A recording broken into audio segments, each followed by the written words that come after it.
Berjumpa lagi dengan Ali MJ, channelnya Ngaji dan Ngopi. Jadi mohon ini supaya majelis ini kan majlisul ilmi Rasulillah, coba terlatihlah mengatakan Allah itu subjek, Allah itu al-fa'ilul mukhtar, Allah itu al-fa'ilul mukhtar, Allah itu yang menentukan alam ini. Dan Allah mensifati dirinya wa annahu huwa adhaka wa abka. Allah itu zat yang memberi orang itu bisa tertawa. Dan Allah juga yang memberikan orang itu bisa menangis. Mbok kayak apa kamu neror umat, wah amal nggak mesti diterima gini-gini. Ternyata neng majelis nangis ya, mulai guyu. Kadang guyu-guyune ngenyek tenan nih. Daripada apa ya agak-agak merodok orang yang dohirnya beda dengan batinnya, nggak perlu distatuskan seperti itu. Ya sudah biasa saja. Jadi, nah. Fi muqaddimihim, imam besar dalam manhaj ini namanya Abul Hasan apa? Asyadzili. Abul Hasan Asyadzili itu kalau ada orang tanya gini, Beb saya ini susah, sholat saya tidak mesti diterima Allah gini-gini, marah. Enggak usah. Kafa bika jazaan an radiyaka laka ahlan. Sudah kamu ditakdir pernah sujud itu sudah keren. Saya itu andaikan dapat kabar dari malaikat bahwa sholat kamu tidak diterima, saya tidak susah. Bukan karena sombong. Pernah ditakdir sholat sujud ning Allah itu keren. Kayak apa malunya kita ketemu Allah kemudian kita di bumi tidak pernah sujud. Makanya itu Abul Hasan Asyadzili kowe ora usah mikir sholat ditampa taro ora usah mbok mikir. Kowe ditakdir tahu sujud itu hebat. Kafa bika jazaan an radiyaka laka ahlan. Cukup kamu mendapat balasan dari Allah, kamu pernah ditakdir sujud. Gak perlu ngaji alim alamas, gowo sawi ngalor ngidul jalalain keren. Paling gak malaikat pernah melihat kamu, gue tak kitab kudi. Gak penting paham, gak penting. Karena isra bakat paham, Mas. Jadi Abul Hasan Asyadzili adalah orang yang, dan itu Al-Hasani ya, dan itu Al-Hasani. Makanya macam-macam kita yang Al-Husaini sudah kita punya fakih muqaddam, punya banyak. Di Al-Hasani yang paling populer diantaranya adalah Abul Hasan Asyadzili. Beliau tuh kalau ngendikan sesuatu itu positif terus. Termasuk itu ketika ada orang resah sholat saya diterima ndak, kata beliau wes sing sempurna ditakdir tahu sujud. Saya itu sebetulnya kadang-kadang miris, wes sholatku tompo ta ora, tapi saya sangat sadili, sangat sadili. Saya nggak pernah berdoa ya Allah ibadah kami jenengan terima ndak, karena takut kalau doa gitu keterusan itu terus ditompo ora ya, akhirnya keterusan gitu, akhirnya ngenes. Masa orang pernah sujud ngenes, lama-lama gini setan masuk. Apa artinya saya sujud ternyata gak diterima? Lu wong kawula kok iskal tentang pernah sujud. Itu kan ibarat gini, kamu ngasih uang sama orang tua kamu, misalnya Habib Soleh ngasih uang Habib Ali, terus apa artinya tak kasih, kemudian beliau tidak terima kasih, itu kan lucu. Terima kasih tidak terima kasih, seorang anak ngasih orang tua itu keren. Makanya saya bangga dengan Habib Soleh ketika beliau mengumrohkan Habib Ali, sudah mendaftarkan haji Habib Ali. Gak usah mikir diterima apa enggak. Wes keren, itu sudah perilaku yang keren, yang hebat. Makanya saya sering ada orang mau cerai tanya saya, Gus saya ini cerai gak, istri saya kurang ajar gini. Gak usah. Tapi bojoku lo judes. Uang di bojoku wes keren, paling gak kowe ra darani jomblo.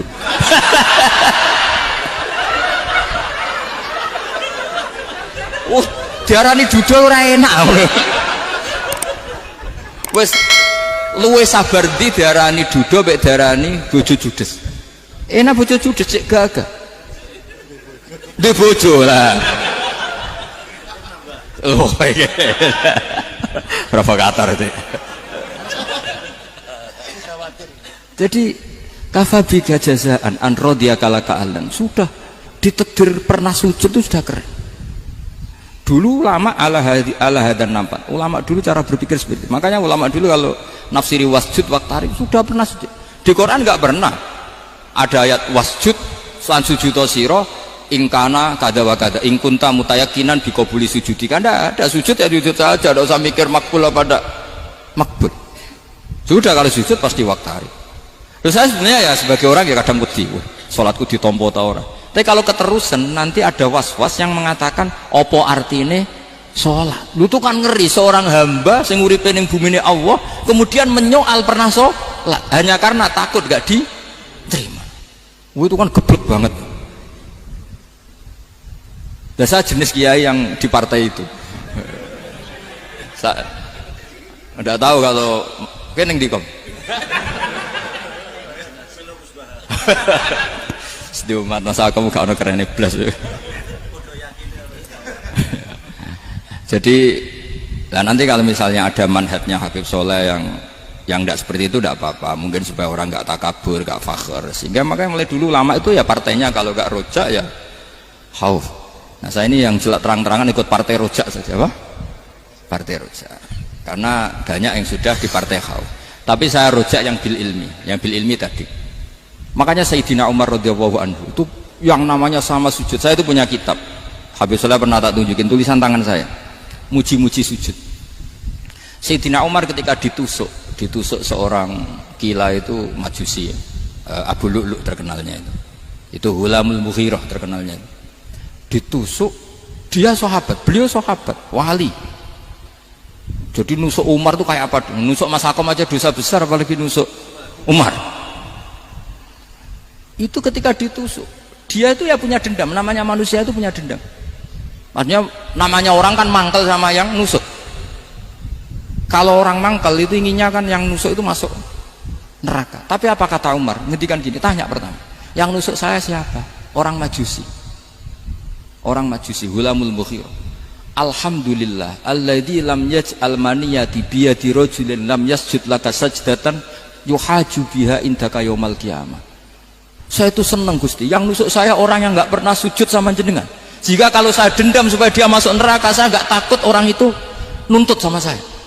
Tapi kalau dia pernah sujud, pernah sholat, kemudian dia masuk neraka karena nusuk saya, kemudian dia berargumentasi, saya pernah sujud ya Allah, kenapa engkau masukkan neraka? Saya tidak berani jawab ya Allah, saking hormatnya sama yang namanya sujud.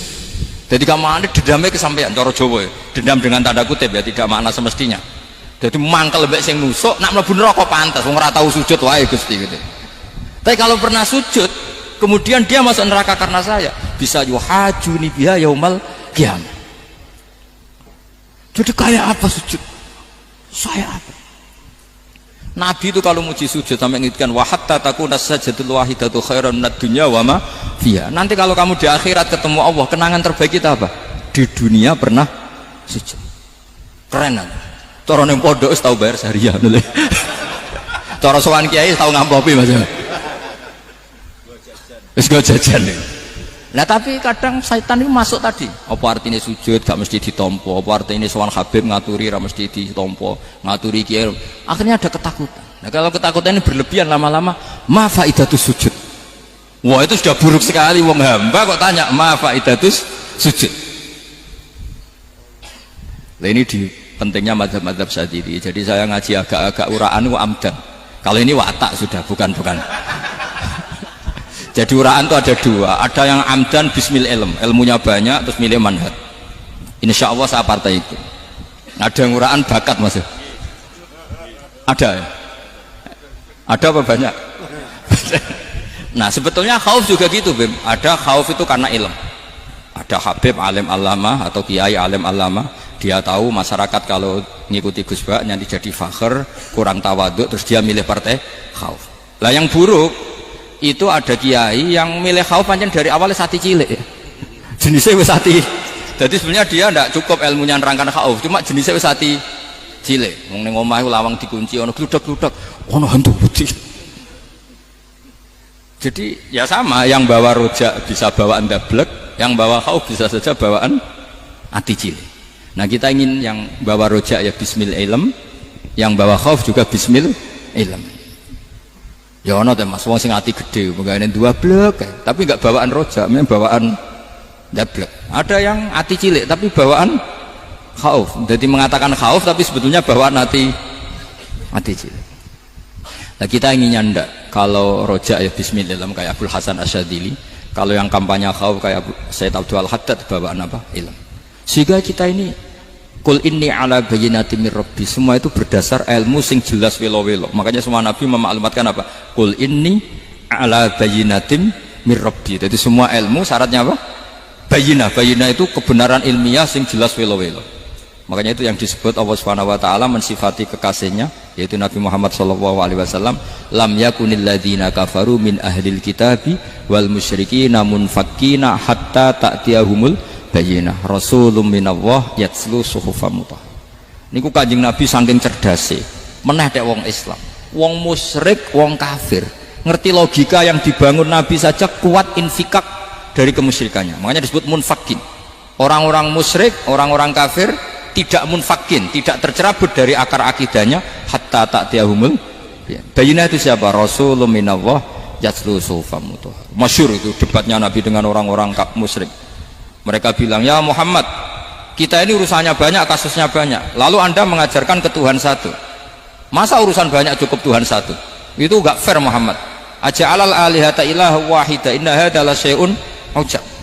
Urusan kita banyak, masyakil kita banyak, muskilah kita banyak, kalau Tuhannya satu enggak cukup Muhammad. Nabi dengan santainya memberi penjelasan, ya sudah gini saja, kalau kamu jadi budak atau pembantu, majikan kamu banyak, semuanya merintahkan kamu, semuanya bikin aturan untuk kamu suka enggak? Ya enggak suka Muhammad, kalau majikan kita banyak repot. Ya sudah, Tuhan kamu itu majikan kamu, kalau banyak perintahnya beda-beda kamu pusing. Ya udah Mat, Tuhannya satu aja Mat.